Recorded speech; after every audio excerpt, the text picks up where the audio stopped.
Wala na katabi. Isa na lang. Grabing piga ako kanina. Mamadali ba o no, whatever. Ang bagal mo naman dito.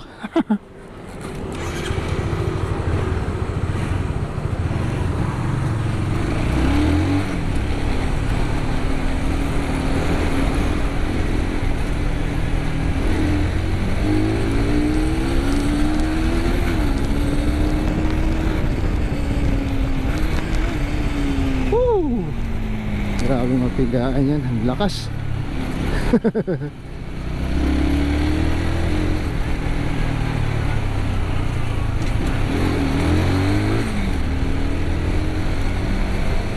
Road close na naman tayo guys.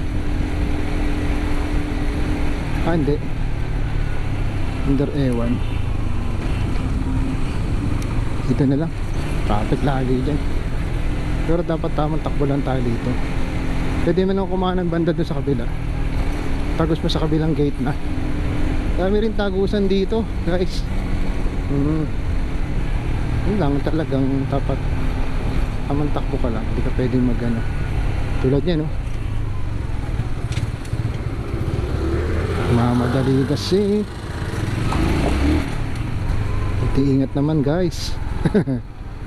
At tayo mamadali pero hindi yung para kayong kayo lang may-ari ng kalsada. Diba? Dapat ganun.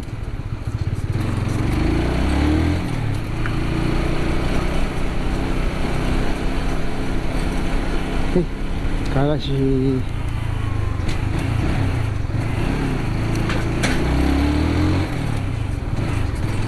laking aso. Pero parang askal lang siya. Pero ang laki niya. Sugar it, pretty, good.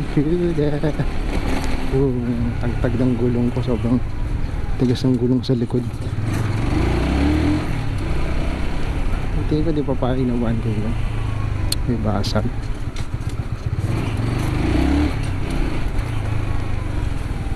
So okay na rin yan.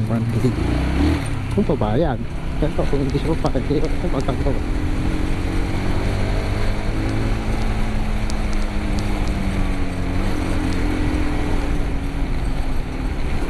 Ayun o, nilusan ko lang traffic. Grabe naman kasi yung tuan yun. Tamang likulan tayo. Tamang kabig. Kasi ang hirap din kasi minsan tagal mo dun sa area na yun. Tapos mga kasabay yung pang motor naman, hiling mga mote. Ano ka lang eh. Ayun o, traffic o.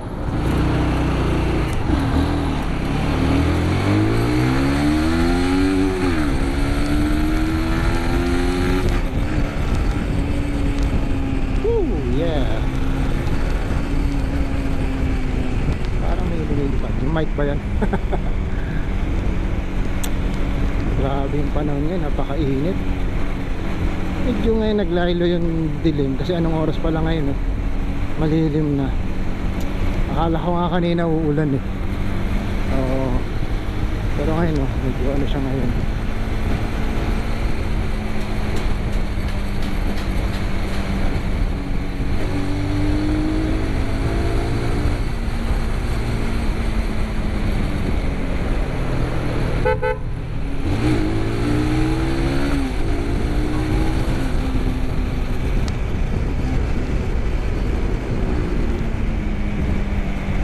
Sa likod hindi mahina talaga yung likod, kailangan madiinan yung likod konti.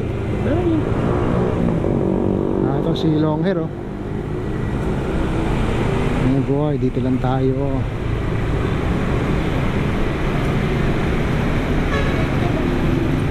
Ano siya, tawag dito yung ano niya, classic yung motor, long hair.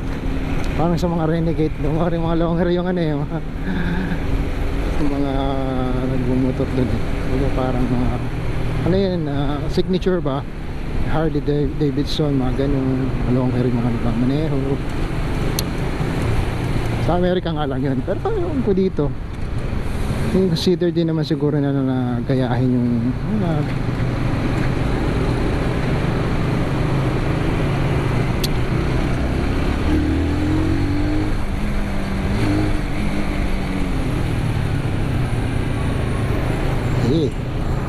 Ayan. Paano magpapagas? So ngayon, wala man tayo. Sakto na.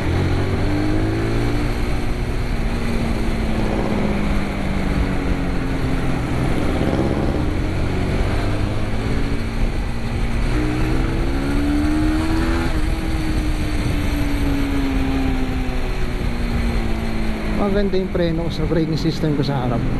Mga konting kalabit lang talaga. Ganda ng... Ang naging problema lang yung likod, parang namadiinan. Okay din naman yung malakas, mas yung kontrolado mo. Pero siyempre kailangan huwag mo bigla yung tapak. Kasi tayo kung ikaw naman talaga gumagamit ng motor, alam mo kailan madidiinan yung tapak, diba? Pero yung hindi mo ramdam kung kailan yung diin, madidiinan mo ngayon na sobra. Yun nga, ang naging problema naman kung bilang lumakas, no?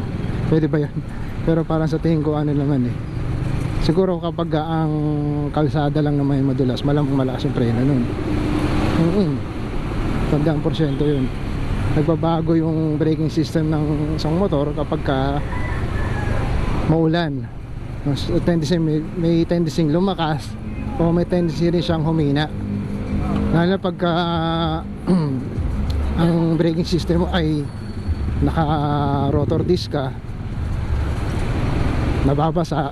May time na depende kung kondisyon siguro yung motor mo, yung brake niya, at kaya ng sa maulanan. May magaganda pa rin naman preno sa ulanan. Sakto lang, hindi siya makokontrol mo, pwedeng hindi siya naglala kasi nakokontrol mo nga.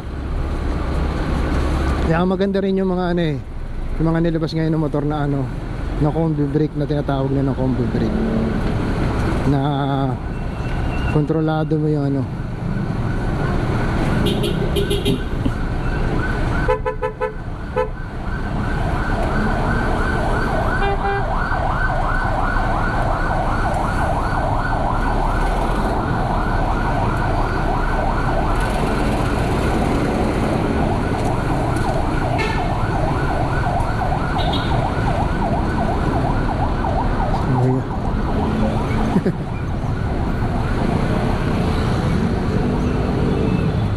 okay, clear na. Pag hindi pa clear, ewan ko lang.